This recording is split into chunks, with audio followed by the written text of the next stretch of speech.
ओम शांति। 19 मार्च की बाबा की मुरली। मीठे बच्चे, घड़ी घड़ी बाप और वर्षे को याद करो। बाप रूहानी सर्जन तुम्हें निरोगी बनने की एक ही दवा बताते।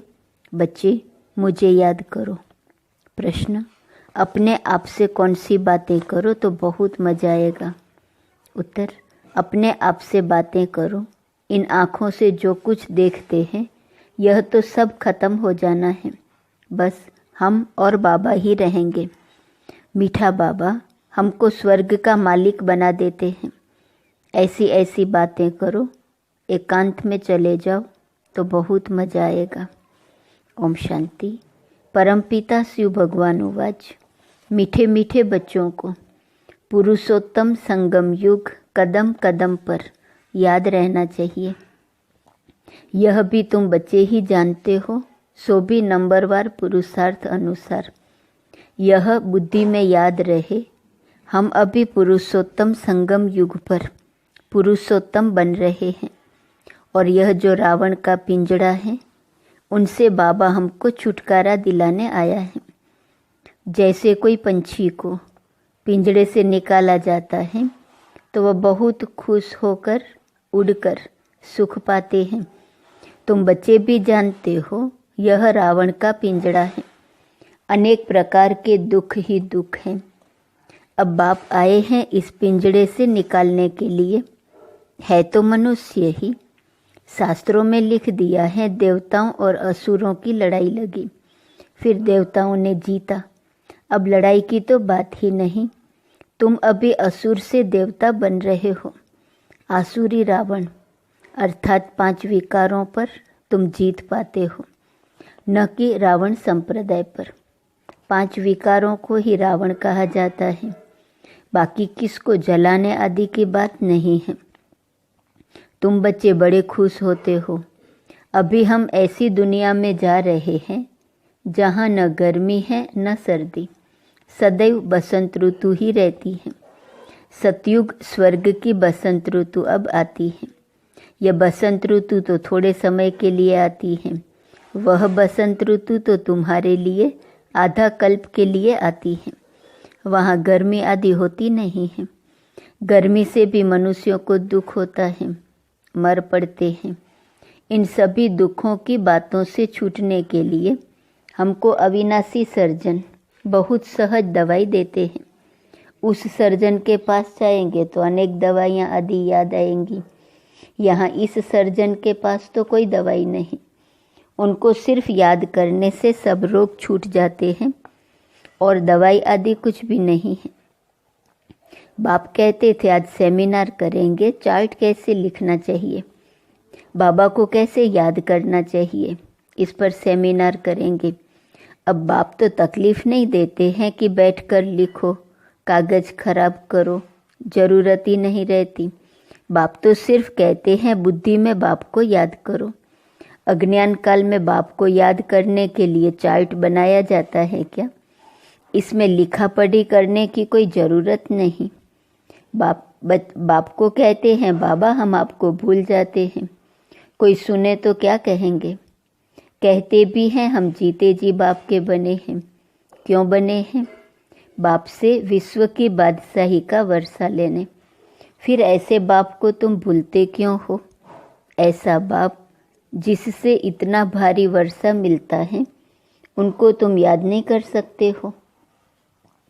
इतना बार तुमने वर्षा लिया है फिर भी भूल जाते हो। बाप से वर्षा लेना है तो याद भी करना है, दैवी गुण भी धारण करने हैं। लिखना क्या है यह तो हर एक अपनी दिल से पूछे। नारद का भी मिसाल है, खुद कहते हैं बड़ा भगत था। तुम भी जानते हो जन्म जन्मांतर के हम पुराने भक्त हैं। हम मीठे बाप को याद कर कितना खुश होते हैं। जो जितना याद करते हैं वही लक्ष्मी नारायण को वरने लायक बनेंगे। कोई गरीब का बच्चा जाकर साहूकार की गोद लेता है तो कितना खुश होता है। बाप को और प्रॉपर्टी को ही याद करते हैं। यहाँ तो बहुत हैं जिनको बेहद के बाप का बच्चा बन राजा ही लेने का भी अक्ल नहीं आता है। वंडरफुल बात है। जो बाप स्वर्ग का मालिक बनाते हैं उनको याद नहीं कर सकते हैं। बाप बच्चों को एडॉप्ट करते हैं, ऐसे बाप को याद न करना यह तो वंडरफुल बात है। घड़ी घड़ी प्रॉपर्टी और बाप याद आना चाहिए। बाप कहते हैं, मीठे मीठे सिकिलदे बच्चों, तुमने बुलाया ही है एडॉप्ट करने के लिए। बाप को बुलाया जाता है ना। बाप ही स्वर्ग की स्थापना करते हैं, स्वर्ग का वर्षा देते हैं। तुम पुकारते भी हो, बाबा हम पतितों को आकर गोद में लो। आपे ही कहते हो हम पतित, कंगाल, छी छी, वर्थ नॉट ए पेनी है। बेहद के बाप को तुम भक्ति मार्ग में पुकारते रहते हो। अब बाप कहते हैं, भक्ति मार्ग में भी तुमको इतना दुख नहीं था, अभी मनुष्यों को कितना दुख है। बाप आया है तो जरूर विनाश का भी समय होगा। तुम जानते हो इस लड़ाई के बाद फिर कितने जन्म, कितने वर्ष लड़ाई का नाम ही नहीं रहेगा। कभी लड़ाई लगेंगी नहीं, न कोई दुख रोग आदि का नाम होगा। अभी तो कितनी ढेर बीमारियां हैं। बाप कहते हैं, मीठे बच्चों हम तुमको सभी दुखों से छुड़ा देंगे। तुम याद ही करते हो, हे भगवान आकर दुख हरो, सुख शांति दो। यह दो चीज़ें हर एक मांगते हैं। यहाँ है अशांति। शांति के लिए जो राय देते हैं उन्हों को प्राइज मिलती रहती है। बेचारों को मालूम ही नहीं कि शांति किसको कहा जाता है। शांति तो मीठे बाप के सिवाय और कोई द्वारा मिल न सके। कितनी तुम मेहनत करते हो समझाने की, फिर भी समझते ही नहीं। तुम गवर्नमेंट को भी लिख सकते हो, मुफ्त क्यों पैसे बर्बाद करते हो। शांति का सागर तो एक ही बाप है, वही विश्व में शांति स्थापन करते हैं। गवर्नमेंट के हेड्स को अच्छे अच्छे कागज पर रॉयल्टी से चिट्ठी लिखनी चाहिए। कोई अच्छा कागज देखकर समझते हैं कि शायद ये किसी बड़े आदमी की चिट्ठी है। बोलो, विश्व में शांति जो तुम कहते हो आगे कब हुई है जो फिर उस प्रकार मिले? जरूर कभी मिली होंगी। तुमको मालूम है, तुम तिथि तारीख सब लिख सकते हो। बाप ने ही आकर विश्व में शांति सुख स्थापन किया था। वह सतयुग का समय था। यह लक्ष्मी नारायण है डिनाइस्टी की निशानी। ब्रह्मा और तुम ब्राह्मणों के पार्ट का किसको पता नहीं है। मुख्य पार्ट तो ब्रह्मा का है ना। वही रथ बनते हैं, जिस रथ द्वारा बाप इतना कार्य करते हैं। नाम ही है पद्मा पदम भाग्यशाली रथ। विचार करो कैसे किसको समझाएं। मनुष्यों को कितना नशा है। अब तुमको बाप का ही परिचय देना है। ज्ञान तो है ही सिर्फ ज्ञान सागर बाप के पास। वह जब आए तब आकर दे, तब तक ज्ञान तो कोई दे न सके। भक्ति तो सब भक्त करते ही रहते हैं, ज्ञान एक ही बाप देते हैं। ज्ञान का स्थायी पुस्तक कोई बनता नहीं। ज्ञान तो कानों से ही सुनना होता है। यह किताब आदि जो तुम रखते हो यह सब टेम्पररी है, यह सब खत्म हो जाएंगे। तुम नोट्स लिखते हो यह भी खत्म हो जाने हैं। यह सिर्फ अपने पुरुषार्थ के लिए है।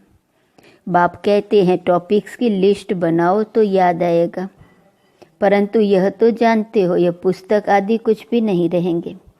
तुम्हारी बुद्धि में सिर्फ याद ही चल पड़ेंगी। आत्मा बिल्कुल बाप जैसी भरपूर हो जाती है। बाकी जो भी पुरानी चीज़ें इन आँखों से देखते हो वह भी खत्म हो जाएगी। पिछाड़ी में कुछ भी रहना नहीं है।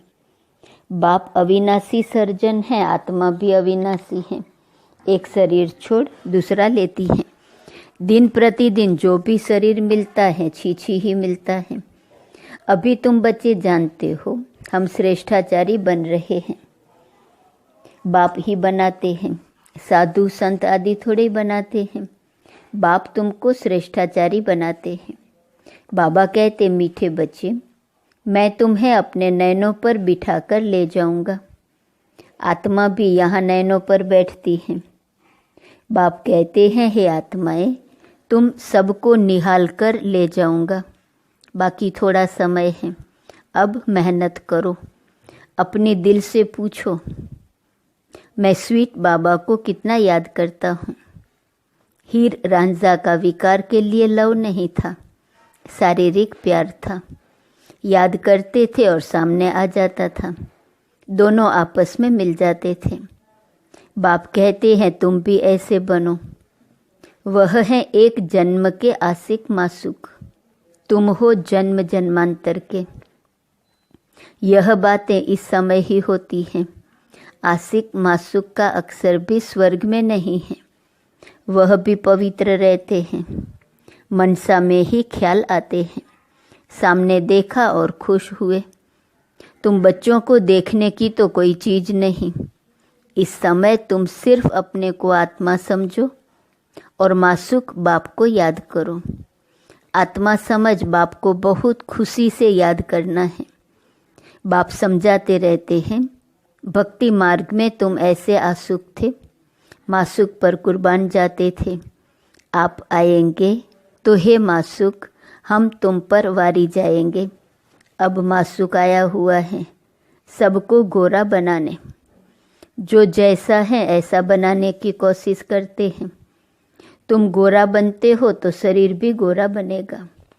आत्मा में ही खाद पड़ती है। अब तुम मुझे याद करो तो खाद निकल जाएंगी। यहाँ तुम बच्चे आते हो, एकांत बहुत अच्छी है। पादरी लोग भी पैदल करते हैं, एकदम साइलेंस में रहते हैं। माला हाथ में रहती है, कोई को देखते भी नहीं हैं।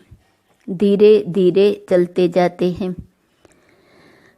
वो लोग क्राइस्ट को याद करते रहेंगे, बाप को तो जानते ही नहीं। मेरे लिए तो कह देते नाम रूप से न्यारा है। अब बिंदी है तो देखेंगे क्या, बिंदी को कैसे याद करें किसको पता नहीं। तुमको अभी मालूम पड़ा है तो तुम यहाँ आते हो। मधुबन का तो गायन है, यह है सच्चा सच्चा मधुबन, यहाँ तुम आते हो। जितना हो सके तुम एकांत में याद में रहो, किसको भी देखो नहीं। ऊपर छतें तो पड़ी हैं, बाबा की याद में सवेरे छत पर चले जाओ, बड़ा मज़ा आएगा। कोशिश करो रात को 1-2 बजे जागने की। तुम नींद को जीतने वाले मशहूर हो। रात को जल्दी सो जाओ, फिर 1-2 बजे उठकर छत पर एकांत में याद की यात्रा करते रहो। बहुत जमा करना है। बाप को याद करते बाप की महिमा करने लग जाओ। आपस में भी यही राय करते रहो, बाबा कितना मीठा है, उनको याद करने से ही पाप कटेंगे। यहाँ बहुत जमा कर सकते हैं। यह चांस भी यहाँ अच्छा मिलता है। घर में तो तुम कर नहीं सकेंगे, फुर्सती कहाँ रहती है। दुनिया का वाइब्रेशन वातावरण बहुत खराब रहता है, वहाँ इतनी याद की यात्रा नहीं होगी। अब इसमें लिखने की भी क्या बात है। आशिक मासूक लिखते हैं क्या। अंदर में देखो, हमने किसको दुख तो नहीं दिया, कितने को याद दिलाया। बाबा की याद कितनों को दिलाई। यहाँ हम आते हैं जमा करने, तो यहाँ कोशिश करो ऊपर छतों पर एकांत में जाकर बैठो, खजाना जमा करो। यह समय है जमा करने का। 7 रोज 5 रोज आते हो, मुरली सुनकर जाए एकांत में बैठो। यहाँ तो घर में बैठे हो, बाप को याद करो तो कुछ तुम्हारा जमा हो जाए। बहुत माताएं बांधे लिया हैं, याद करती हैं शिव बाबा बंधन से छुड़ाओ। विकार के लिए कितना मारते हैं। खेल दिखाया है न द्रौपदी के चीरहरे। तुम सब द्रौपदियाँ हो न, तो बाप को याद करते रहना है।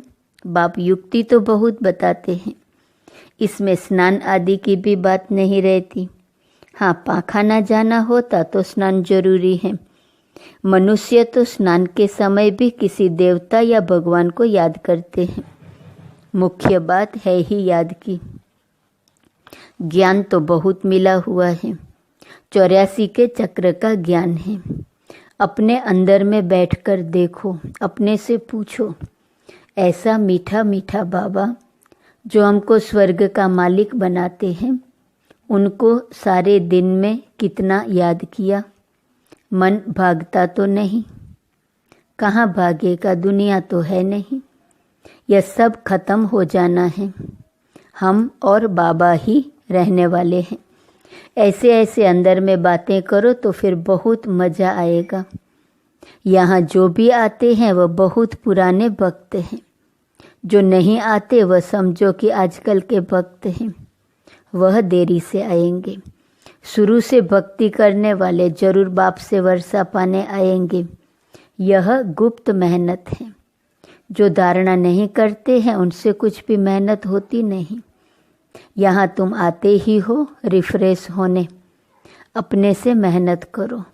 1 हफ्ते में तुम इतना माल इकट्ठा कर सकते हो जो वहाँ 12 मास में नहीं। यहाँ 7 रोज में सारी कसर निकाल सकते हो। बाबा राय देते हैं, अच्छा मीठे मीठे सिकिलदे बच्चों प्रति माता पिता बाप दादा का याद प्यार और गुड मॉर्निंग। रूहानी बाप की रूहानी बच्चों को नमस्ते।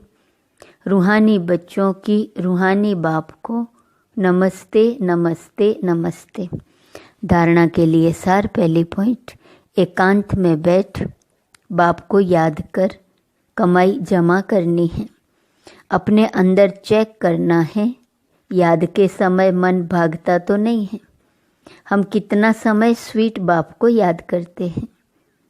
दूसरी पॉइंट, सदा इसी खुशी में रहना है कि हमें बाबा ने रावण के पिंजड़े से मुक्त कर दिया। अभी हम ऐसी दुनिया में जा रहे हैं जहाँ न गर्मी है न सर्दी, जहाँ सदा ही बसंत ऋतु है। वरदान, मेरे को तेरे में परिवर्तन कर, बेफिक्र बादशाह बनने वाले खुशी के खजाने से भरपूर भव। जिन बच्चों ने सब कुछ तेरा किया वही बेफिक्र रहते हैं। मेरा कुछ नहीं, सब तेरा है। जब ऐसा परिवर्तन करते हो तब बेफिक्र बन जाते हो। जीवन में हर एक बेफिक्र रहना चाहता है। जहाँ फिक्र नहीं वहाँ सदा खुशी होगी। तो तेरा कहने से, बेफिक्र बनने से, खुशी के खजाने से भरपूर हो जाते हो। आप बेफिक्र बादशाहों के पास अनगिनत अखुट अविनाशी खजाने हैं जो सतयुग में भी नहीं होंगे। स्लोगन, खजानों को सेवा में लगाना अर्थात जमा का खाता बढ़ाना। आज का स्वमान, मैं त्रिकालदर्शी हूँ। अव्यक्त इशारे की पॉइंट 19 मार्च। बाप दादा ने टाइटल ही दिया है बेफिक्र बादशाह, बेगमपुर के बादशाह। तो जब भी कोई ऐसी बात आए तो आप बेगमपुर में चले जाना। जहाँ ईश्वरीय फखूर है वहाँ फिक्र हो नहीं सकता।